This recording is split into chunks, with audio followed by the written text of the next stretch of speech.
Welcome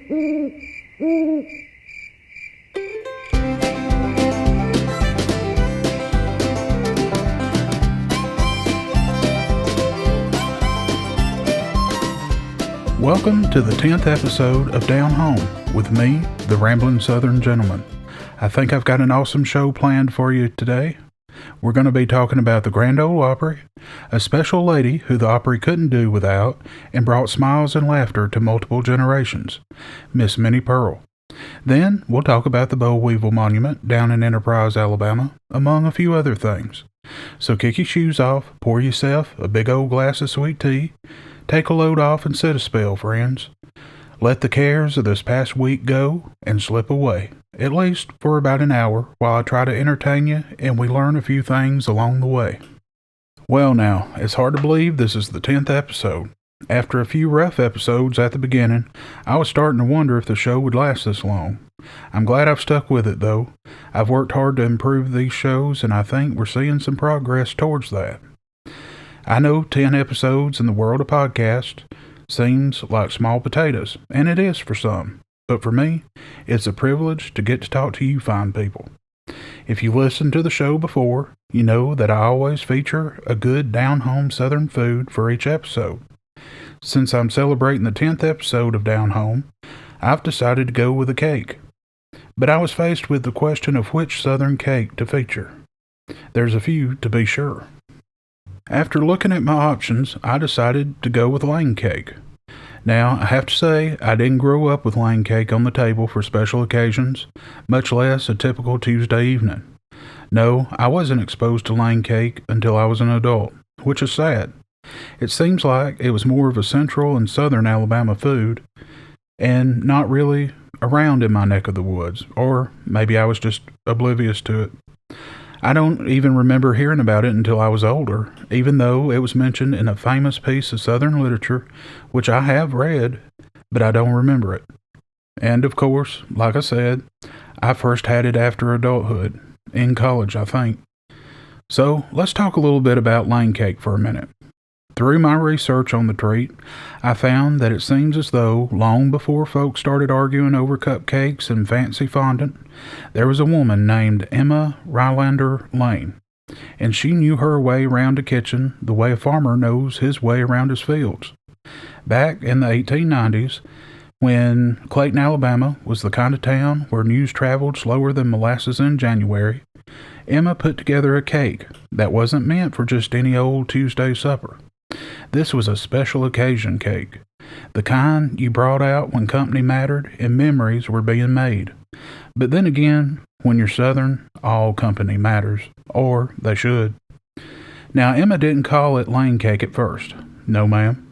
She simply called it prize cake, because that's exactly what it was. She entered it into a county fair baking competition over in Columbus, Georgia, and wouldn't you know, it took first prize.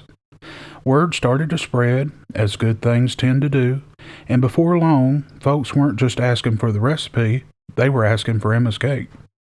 In 1898, she put the recipe down on paper in her cookbook, Some Good Things to Eat. And tucked inside those pages was a cake that knew how to behave in polite company while still having a little wild streak. A soft, white sponge cake, stacked high with multiple layers, filled with a rich custardy center made of egg yolks, butter, sugar, raisins, pecans, and just enough good Southern spirits to remind you this cake was for grown folks. Now, some families swore by bourbon, others preferred brandy, and more than a few recipes were guarded tighter than a family Bible. You see, y'all, Lane cake wasn't something you rushed. It was a cake you planned.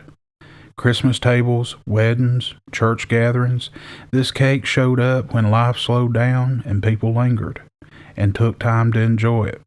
And depending on who baked it, that filling might be so well seasoned it'd warm you clean down to your toes. Its fame really took off like Moody's goose in a hailstorm, whoever Moody was, when it wandered into literature. In To Kill a Mockingbird, Harper Lee gives Lane cake a nod that made readers everywhere grin. One character mentions it being so loaded with shiny, it made me tight. And, just like that, the cake became immortal. Not just a dessert, but a piece of Southern character. For decades, Lane cake stayed right where it belonged, in kitchens, at family tables, passed down on handwritten cards stained with butter and thyme. And then, in 2016, Alabama finally did what most grandmothers already knew was right. The Alabama legislature officially named Lane cake the state cake of Alabama. A tip of the hat to history, tradition, and a woman who baked something that outlived her by generations. So when you hear Lane cake, you're not just talking about layers and frosting. You're talking about front porch hospitality, Christmas laughter, a little splash of mischief, and the kind of Southern pride that doesn't need bragging. It's a cake that knows where it came from, and like any true Alabamian, it's not in a hurry to forget. And to be honest with y'all, while I usually make the feature food myself to enjoy while I record these shows, I didn't make this one, and it took me a bit to find where I could have one made, but I sure am glad I found it. I just didn't have the time it would have taken to put this grand thing together. Now, on to our featured Southern word or phrase for the day. This one is a phrase that was submitted by a listener, and I really liked it. And that is, you ain't nothing but a trash toter. Any guesses on what that means? Well, if you guessed someone referring to a gossiper, you would be correct. You know, I can't think of very many things that would turn me off to a conversation, but there are a few, and gossiping has to be the number one on the list. That and profanity. But anyway, with gossiping, you accomplish nothing but paint yourself in a bad light, making a potentially innocent person look bad, the one you're talking about, and creating division. No one has time for that. There's so many good things out there to focus on and spend your energy on. So, how was everyone's week? How y'all doing since the last time we talked? There's been a little controversy here in my neck of the woods. No, this isn't gossip. It's a matter of public record. So it seems that the Lowes near here had a cat named Mama, who lived in the store and even had her own little Lowe's smock to wear. By all accounts, one of the most popular employees of the store. It seems that she made her home in the store, somewhere around the Payne area. I've seen many photos posted online of customers interacting with Mama during their visit to the store. It's been reported that she never caused any trouble and was well liked by her co-workers. I even read where one customer said Mama helped her pick out the color for her dining room. But there's been a little trouble for Mama, and she's been let go from Lowe's. No, I was not there to know exactly what went down. I can only tell you what I've seen from credible sources. It seems as though a shopper called Lowe's corporate office and complained about the cat named Mama, who called the store home. Now, after being reported, Mama was evicted from her home. I am happy and thankful to be able to report that Mama found a really good home with one of her co-workers. It's reported that she is happy and adjusting well. Now, we don't know who complained about Mama or why. I can only guess that maybe they were allergic to cats, and if that's the case, I'm sure that if they weren't actively petting on or holding Mama, then I can only assume they would have been fine. The other theory being passed around on social media is that they're probably just a miserable person. I'm not here to pass judgment, far from it. I can only report what I've seen. Now, this isn't all just gossip. No, I'm not gossiping. The fact that Mama was booted from her home is verifiable facts. The city of Gadsden caught wind of Mama being relieved of her duties down at Lowe's and being evicted from her home. In response to the incident, the mayor proclaimed February the 3rd, 2026, as Lowe's Mama Cat Day in the city of Gadsden. Maybe there was something deeper to that story. I just don't know. I'm not going to bash any one period, especially when we don't know the full details of the so-called complaint. I just hate to see something so wholesome come to an end and be a disappointment for so many because of one person. And I say this as a person who's not even a cat person in general. But my heart goes out to Mama. This story puts me in mind of my mama's cat, named Sadie Cat. No, Sadie Cat didn't have a job down at Lowe's or make her home in one. She made her home with my mama, and she was her cat completely. She didn't really care for anybody else but my mama until the very end, when she finally warmed up to me. Now, Sadie Cat, I know, had to be the oldest cat in the state of Alabama. Before Mama passed, we had a debate on just how old her Sadie Cat was. Now, I distinctly remember Mama having Sadie when I was still in high school, albeit she was a kitten at the time. Sadie passed away shortly after Mama did at the end of 2024. That was 19 or so years after I had graduated high school. So I know she had to be over 20 years old. Mama, however, disputed that, but I think she was mistaken.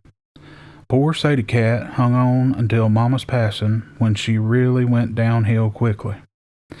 We all went downhill quickly after Mama went on to glory, though.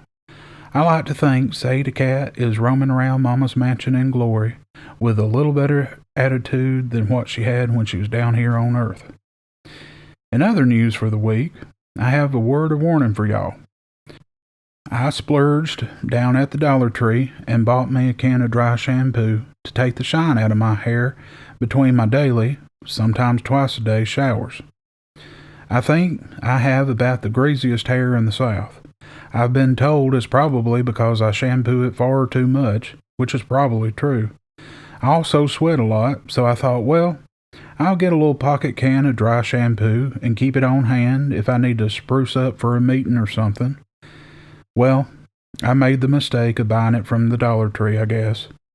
It really does smell like infection, feet, and a slight coconut beachy car air freshener from the early 1990s. I honestly never used it because it smelled so bad and it turned my hair white. Anyways, I just tossed it over in my computer bag in case I encountered a need for it, which it would have had to have been an extreme need with it smelling like that, and I just forgot about it. Well, I was going down the road a few days ago, and my computer bag shifted in the passenger seat when I had to brake fast for a dog in the road up ahead. As soon as that sucker shifted, it fell in the floorboard. Well, folks, when it hit the floorboard, the edge of my laptop hit the side of that can just right, and boom!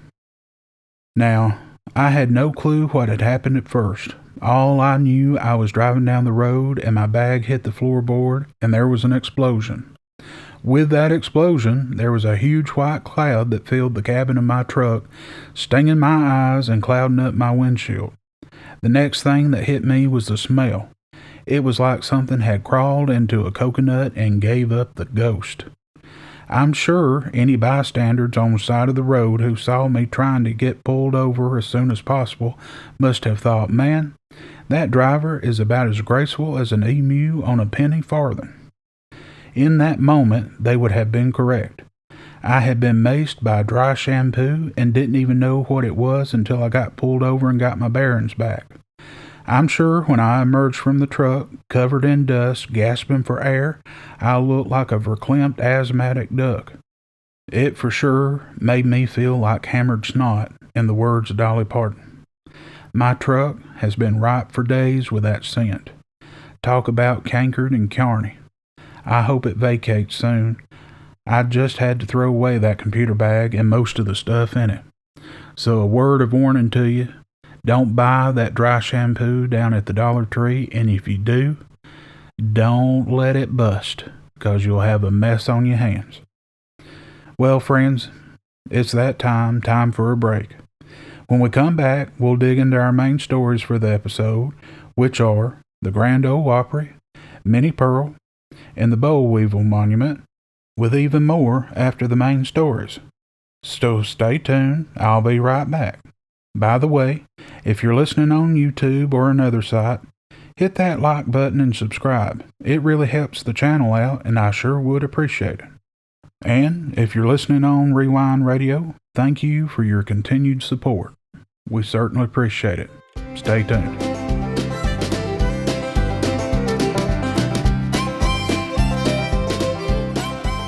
Welcome back to the second segment of Down Home. Let's get into our main stories for this episode. The first one is the story of the Grand Ole Opry. This story is one that starts with the radio crackling to life and ends with a fiddle still singing its song nearly a century later. This is the winding tale of the Grand Ole Opry, how it was born, who carried it on their backs, the moments that changed it, and how it's still entertaining us still to this day. Now folks, the Opry didn't begin as a grand thing at all. It started on WSM radio in Nashville in 1925, a station owned by the National Life and Accident Insurance Company, which, by the way, WSM stood for We Shield Millions, a slogan meant to sell policies and not so much the songs. On a Saturday night, a program called the WSM Barn Dance went on the air. Its host was a sharp-tongued newspaperman named George D. Hay, better known as the Solemn Old Judge. Hay had a preacher's cadence and a magnificent showman's instinct and style. He understood that the music of farmers, mill hands, and front porch pickers deserved a proper stage, even if that stage was just a microphone. One night in 1927, after a stretch of classical music, Hay leaned in and said something in his southern drawl that would echo through American culture. He said, "Friends, the music you have just heard is taken largely from grand opera, but from now on, we will present the Grand Ole Opry." That was it. No fireworks or pomp and circumstance, just a line spoken plain and slow, and history was made. Now, the Opry's first real star was Uncle Dave Macon, a banjo-picking tornado with a stovepipe hat and a grin that looked like it burned kerosene. He didn't just play music, he performed joy, a talent most cannot duplicate. Audiences loved him because he felt like family. They could relate to him. He was not a polished celebrity. He was like their neighbors, familiar and comforting. Soon came the Carter family, whose harmonies and songs about love, loss, and faith helped shape what country music would become. Right behind them was Jimmie Rodgers, the singing brakeman, yodeling his way into legend. Some misguided folks make fun of yodeling, but I'm here to tell you, it takes talent and skill. By the early 1930s, the Opry was broadcast nationwide, reaching into coal camps, cotton fields, and kitchens where radio sat like the most important item in the house.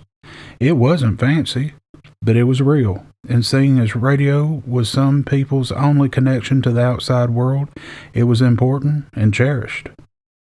In 1943, the Opry moved into the Ryman Auditorium, a formal revival tabernacle built by riverboat captain Tom Ryman.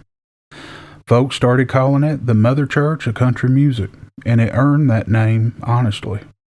The pews were wooden, those acoustics in that old sanctuary was heavenly. And the memories of all those performances, well, they're still there. This was the era of Hank Williams, who burned bright and brief. When Hank sang "I'm So Lonesome I Could Cry," you could hear a pin drop, and then hearts breaking all at once. When he was fired for unreliability, it proved a hard Opry truth. Tradition mattered, discipline mattered, and no one was bigger than the circle. Now, this was also the time of Roy Acuff, the king of country music, whose steady presence helped guide the Opry through war years and cultural change. One thing set the Opry apart. The circle of wood at the center of the stage, that circle, cut from the Ryman stage and later embedded in the new Opry House, reminded every singer, new or legendary, that this music belonged to the people, and no one's ego. Becoming an Opry member wasn't about chart positions. It was about respect, consistency, and showing up. That's why legends like Minnie Pearl, with her price tag hat and homespun humor, mattered just as much as the headliners. In 1974, the Opry left the Ryman for the Grand Ole Opry House. Some folks feared it would lose its soul, but the music came along just fine. This era saw giants like Loretta Lynn, Dolly Parton, Johnny Cash, and Merle Haggard step into the circle, artists who told hard truths about coal mines, prisons, heartbreak, and hope. Country music was changing, but the Opry stayed grounded, balancing polish with porch swing honesty. But now, by the turn of the century, the Opry was both a radio show and a global symbol. New members like Brad Paisley, Carrie Underwood, and Keith Urban helped bridge old and new audiences. Then came May 2010, when Nashville flooded. The Opry House sat underwater. Instruments were ruined, seats were wrecked, but the show didn't stop. It went on from the Ryman and other stages across the city. The message was clear: buildings can be flooded, but traditions, they won't drown. The resilience of the Opry and its members was inspiring. Today, the Opry still broadcasts live on Saturday night. It still inducts members carefully, and it still asks singers, whether they're legends or newcomers, to honor the music that came before and the artists that set the foundations for them in previous years. Modern members and guests stand shoulder to shoulder with history, learning the same lesson George D. Hay knew back in 1927. This music works best when it's honest, humble, and shared. Music of the people, by the people, and for the people. The Grand Ole Opry didn't just launch careers, it preserved a culture.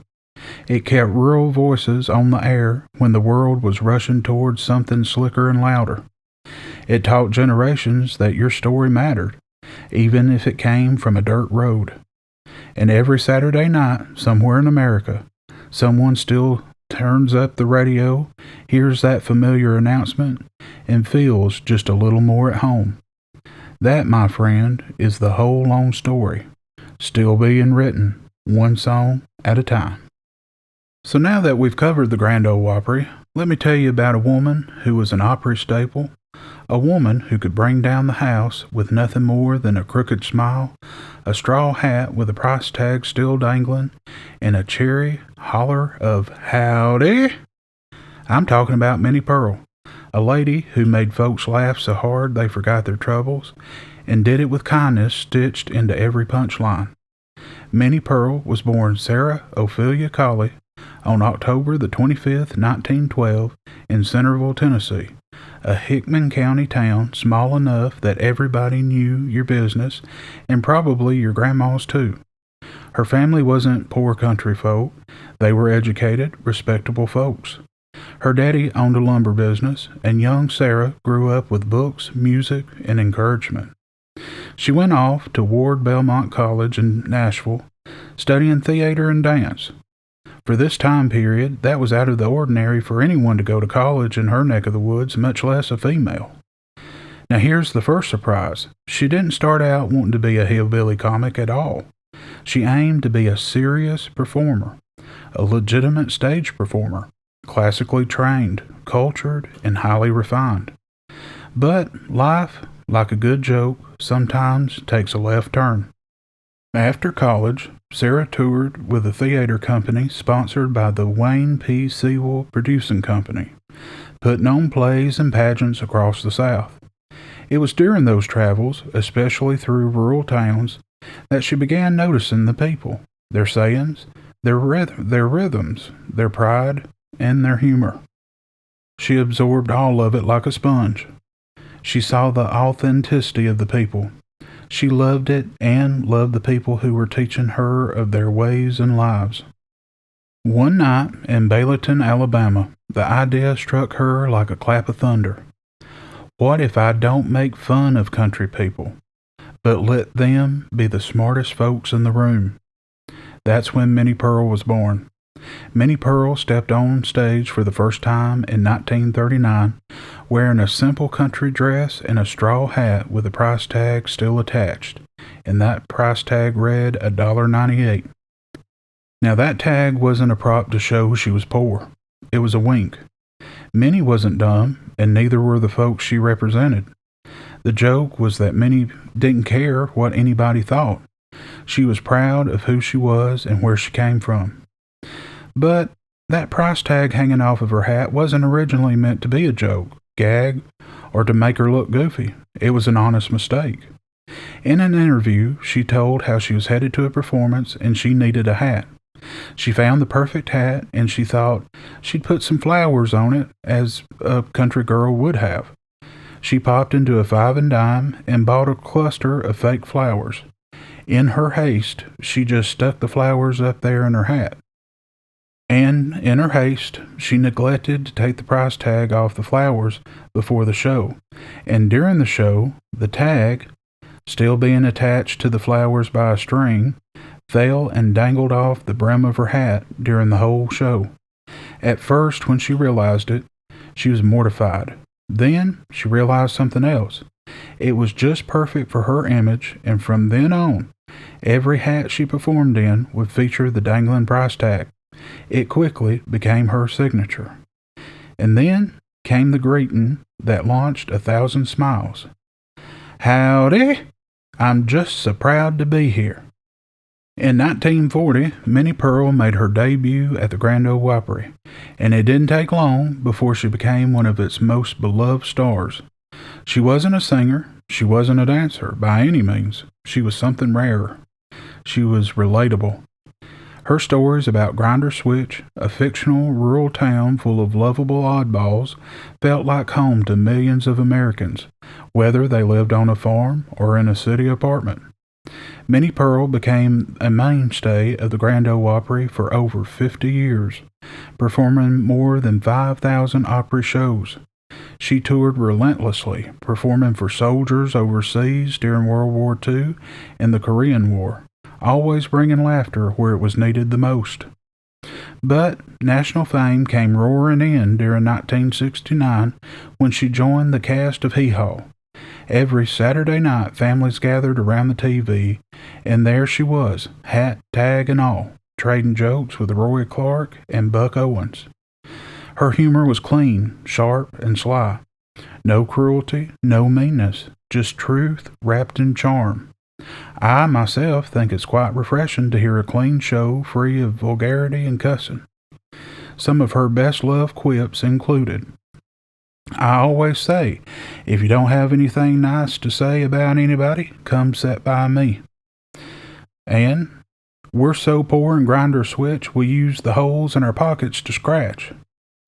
And, "I'm not sure how many people are pulling for me, but I know how many are waiting for me to mess up." As well as, "I was told coming in here tonight that I looked like a breath of spring." And then his friend turned and said, "Yeah, after a hard winter."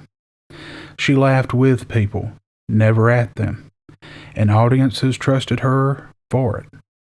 In today's time, it's rare for people to make that distinction with comedy. They always think people are laughing at them. I think that's because some of us have become far too sensitive. I thankfully can laugh at myself. If you can't laugh at yourself, then I don't think you can find humor in hardly anything. And if you can laugh at yourself, then nobody can laugh at you and make you feel offended. But with that said, my big old heart says if you know someone is touchy about a subject, never make them or their specific situation a focal point of comedy or otherwise. Now, for many years, Minnie Pearl never married. She once joked that she was married to the road, and that wasn't far from the truth. Touring was grueling, and comedy, real comedy, takes time and solitude. But on February the 23rd, 1947, at the age of 34, Minnie Pearl married Henry Cannon, a former Air Force pilot who later became her manager. It was a quiet, steady love, built on respect rather than spotlight. But Minnie was famously devoted to her nieces and nephews. She once said marriage didn't change her. It just gave her someone to laugh with when the lights went out. Now lean back a minute, because every good Southern story needs a chapter where even the smartest, kindest soul learns that not everything with your name on it is meant to succeed. By the late 1960s, Minnie Pearl was about as famous as a country comedian could be. The Opry adored her, Hee Haw made her a household name, and America trusted her like a favorite aunt. Folks looked at Minnie and thought, if she recommends it, then it must be good. That trust led to one of the most talked about stumbles of her life, Minnie Pearl's fried chicken. In 1966, Nashville businessman John J. Hooker approached Minnie with an idea. Colonel Sanders had already proven that fried chicken and celebrity branding could be a gold mine. Why not create a Southern-style fried chicken restaurant with Minnie Pearl's down-home charm? Minnie agreed, but here's an important detail folks often miss. She didn't want to be greedy or flashy. She genuinely believed that the restaurant could create jobs, serve good, affordable food, and be something wholesome with her name attached. She lent her name and image, trusting the business side would be handled responsibly. The trust turned out to be misplaced. The restaurant expanded too fast, too loose, and too sloppy. Worst of all, some franchises serve terrible food, the kind that makes folks mad enough to write letters, and they did. And that cut Minnie to the bone. She later admitted she hadn't been involved in the day-to-day operations and hadn't realized how bad things had gotten until it was just too late. By 1969, the business collapsed into bankruptcy. Minnie lost hundreds of thousands of dollars, but worse than the money was the blow to her reputation. Now, here's where you learn something about the woman. She didn't hide. She didn't blame the public. She didn't pretend it never happened. Instead, Minnie publicly apologized. She said in plain words that she was sorry folks had been disappointed, and that if she had known what was going on, she would have stopped it sooner. She made it clear she cared far more about her audience's trust than she did about profit. That honesty didn't hurt her in the long run. If anything, it strengthened her bond with the public.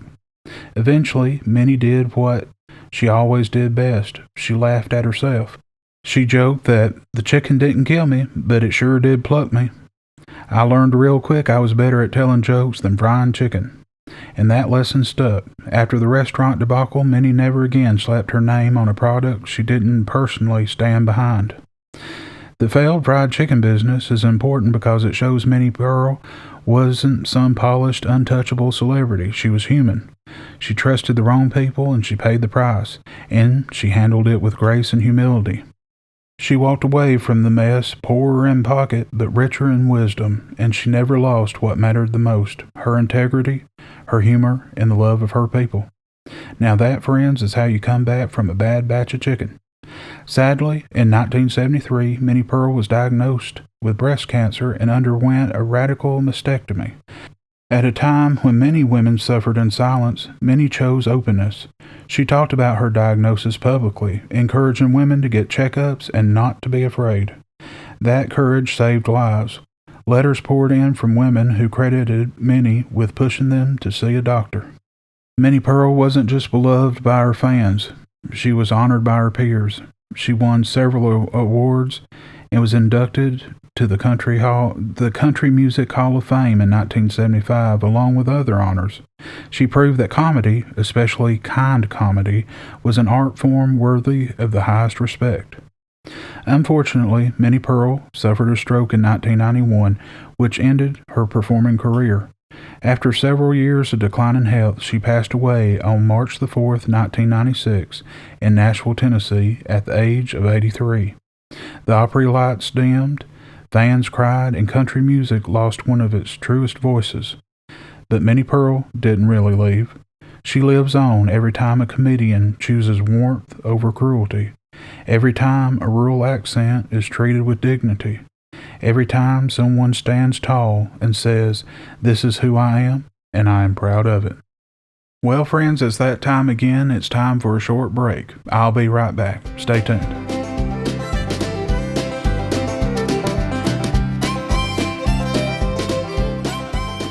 Welcome back. So let's talk about the Boll Weevil Monument. Now, down in Enterprise, Alabama, right there in Coffee County, stands one of the strangest monuments you'll ever lay eyes on. It's not for a general, not for a war, not even for a governor or a preacher. No, sir. It's a monument to a bug. And not just any bug, but the boll weevil. The very critter that near about ruined the cotton farming business in the South. Now, to understand why anybody in their right mind would raise a statue to a crop-killing insect, you've got to go back to the early 1900s when cotton was king. Cotton wasn't just a crop, it was a way of life. It paid the bills, built the towns, kept shoes on children's feet. In places like Enterprise, nearly every acre that could be planted was planted in cotton. Then came the weevil.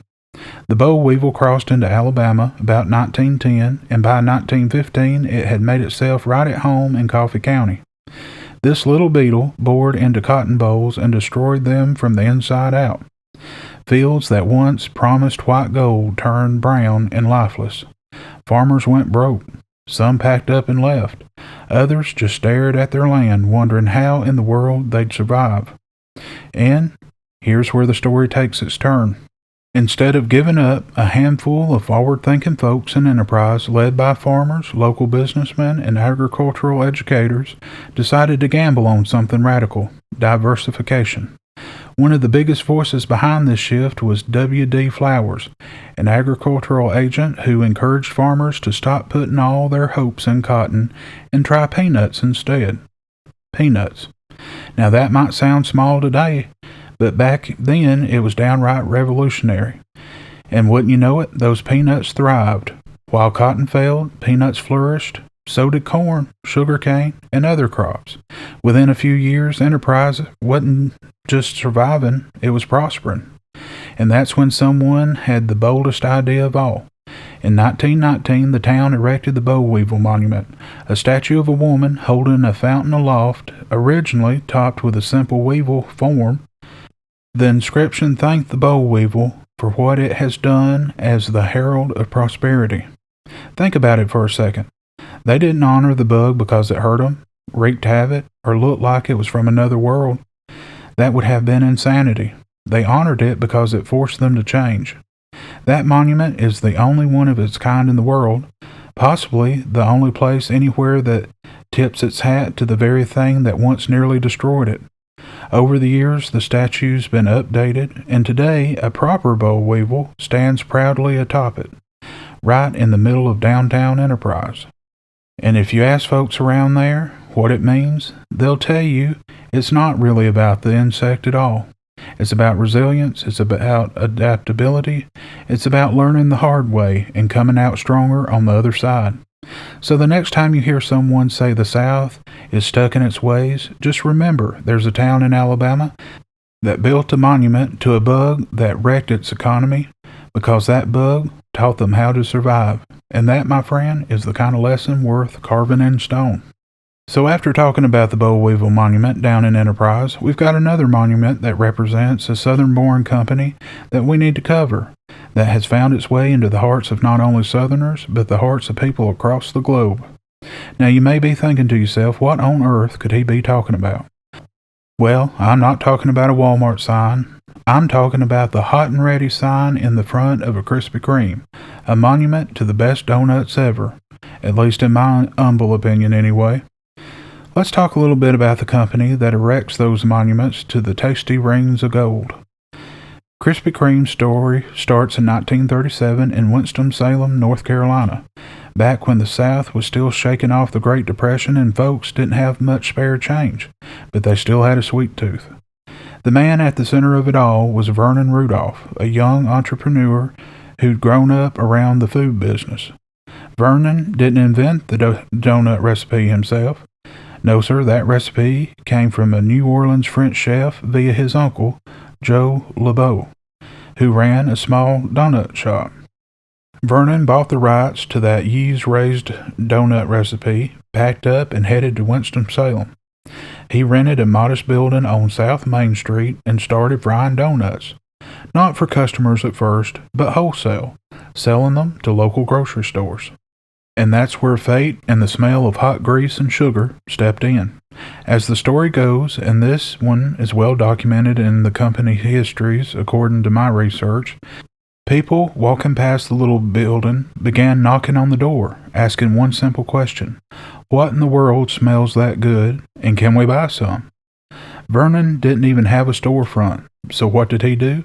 Like any good Southern businessman with sense enough to listen, he cut a hole in the wall, installed a window, and started selling donuts directly to passers-by. That decision turned Krispy Kreme from a backroom wholesale operation into a retail legend. Sometimes the Lord just sends opportunity disguised as a hungry crowd. Now let's talk about that donut. The original glazed is a yeast-raised donut, light as a Sunday morning hymn, dipped in a thin sugar glaze that sets just enough shine but not enough to crack. It's best eaten warm, hot enough that it melts just a little in your fingers, but not too warm that the glaze runs right off the donut. Here's a key fact folks don't always realize. The core recipe and its process have remained essentially unchanged since 1937. The donuts are still fried, not baked, and when the glaze curtain falls just right, it's pure edible nostalgia. Down here, we'd say, if it ain't broken, don't you dare fix it. Now, few signs in America are as powerful as Krispy Kreme's Hot Now sign. When that red neon lettering of that monument flips on, it doesn't matter if you're late for supper, supposed to be on a diet, or already full, your steering wheel will turn itself. That light became a marketing masterstroke long before branding was a buzzword. For decades, many Krispy Kreme locations honored an unwritten rule. If that Hot Now sign was on, customers could receive a free donut, no purchase required. It wasn't advertised loudly. It didn't need to be. Word spread the Southern way, one neighbor to another. That generosity built loyalty that no billboard ever could. As a side note, I didn't know of that offer of the free donut when the sign was lit up. I'm not sure if the company still honors that or not. Even if they don't, I'm sure they still know they're still getting my business and can count on a dozen hot ones purchased for myself. By the 1950s and 60s, Krispy Kreme spread across the Southeast like kudzu, slow at first, then all at once. After Vernon Rudolph passed away in 1973, the company changed hands several times, eventually becoming publicly traded in 2000. And that's where things got complicated. Rapid expansion, franchise pressures, accounting troubles in the early 2000s. And by 2005, the company was in serious trouble. Stores closed, the stock fell, folks whispered that Krispy Kreme might be done for. Krispy Kreme survived by doing something very Southern. It remembered who it was. It slowed expansion, focused on quality, returned emphasis to the original glazed, and built partnerships. In 2021, Krispy Kreme went public again, leaner and wiser, with a renewed focus on freshness and brand tradition. Just an example of the importance of remembering who you are and where you came from. You can either build on the greatness from your roots or learn from the mistakes of the past to build a better future. Now, if you grew up in the South, chances are you sold a dozen for a school trip or ate one someone brought into the office in a white box tied with a red string, and boy, did I sell many of them in high school myself. We'll talk about that after we finish up talking about the company. It's also become a pop icon, with the logo being recognized around the world. It's even made its way into memedom. I've seen countless memes involving the donut giant, but my favorite, being a meme with the theme of being awkward at small talk, shows a lady in a video clip asking someone off camera if they had ever had a Krispy Kreme. When they replied that they had, she asks, "Well, was it crispy?" And she pauses for a moment before a reply and says, right, and continues to stand there rocking back and forth on her heels. Whether they're actually crispy or not, and why would you want a crispy donut over a hot and soft original anyway, they will always hold a soft spot in my heart. Or as we'd say on this porch, it ain't fancy, but it's faithful, and sometimes that's better. I have many sweet memories of Krispy Kreme growing up, but when I made it to high school, Krispy Kreme played a larger role in my memories. You see, the late Coach Brent Clifton, one of the most respected and beloved teachers in the Etowah County school system, well, for the state for that matter, took his botany and zoology classes to Gatlinburg every year for as long as anyone could remember. The tradition dated back to when my mama was in high school. Then, when I made it to the 11th and 12th grades, I had the privilege of going, and then continued to go on the trip up until his death as a chaperone. Anyways, to raise money for the trip, his students that were going on the trip for that year would sell Krispy Kreme donuts beginning just as soon as school started back in the fall. The trip would be in late April, so his students would sell donuts every month leading up to the trip. If memory serves me correctly, a dozen of regular glazed sold at the time for $3.50 when I started high school, which, by the way, my high school was grades 7 through 12. I believe by the time I finished high school, the price for a dozen had inflated to about $5. Still a bargain in those days. Not only were the regular glazed sold, but you could also purchase cream-filled, jelly-filled, lemon-filled, chocolate-glazed, and so on and so forth. Those would cost you $5 or $6 when I started high school. Anyways, the students would spend the whole month selling those donuts, and then they would be picked up by Coach Clifton, and a very few trusted students would be selected to help him with the pickup. They would set out very early in the morning, 4 a.m., I believe. They would drive down to Birmingham, the closest store to us at the time, and load all the boxes of those donuts in the back of his pickup truck. They would make it to school just before everyone started to arrive at school to start the school day. Once the students and teachers began to arrive to school for that day, their noses were hit with the unmistakable richness of fresh donuts. The smell permeated the hallway. If you hadn't purchased a box of donuts leading up to that day, you instantly regretted it when you walked into that hallway the day of the donut delivery. Now, this created a bit of an underground black market for donuts.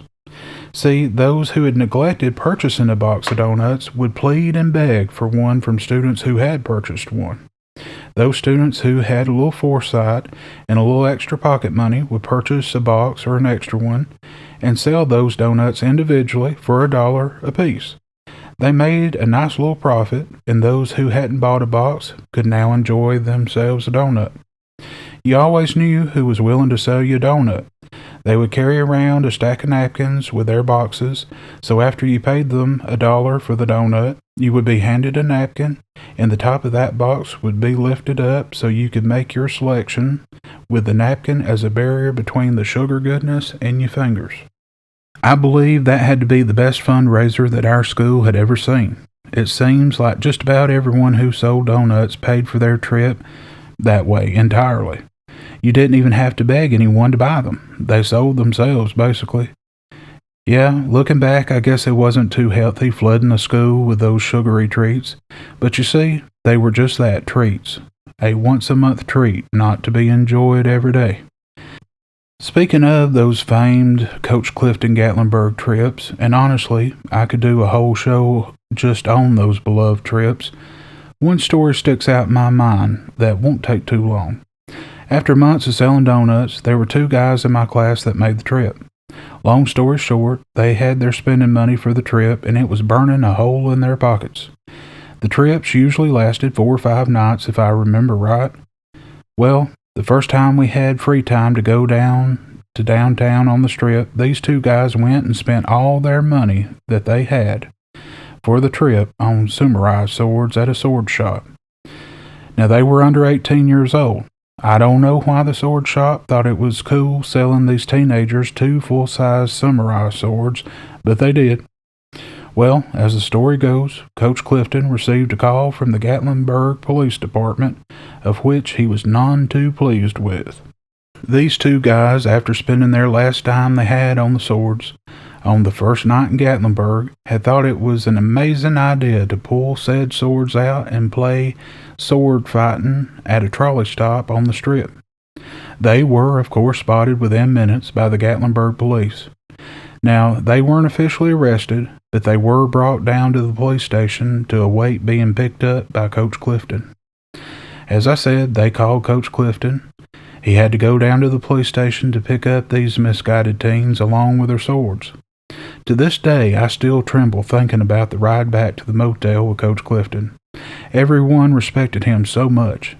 I don't know what was said to the guys, but I know they basically stayed silent the rest of the trip. Coach confiscated their swords, and the swords were placed in the luggage trailer, locked away until we all arrived back home after the trip, to which they were given to the guys' parents when they picked them up from the school. Their punishment was that they had to forego any free time for the rest of the trip. They were made to participate in the learning activities during the field trip, but were made to stay in their rooms during free time. And since they had spent all of their spending money on the swords, they didn't have any money to eat out on for the rest of the trip, which, since they were sequestered to their room during free time, they couldn't have went to eat anyway. They didn't go hungry, though. You see, many meals on that trip was provided and included in the cost of the trip.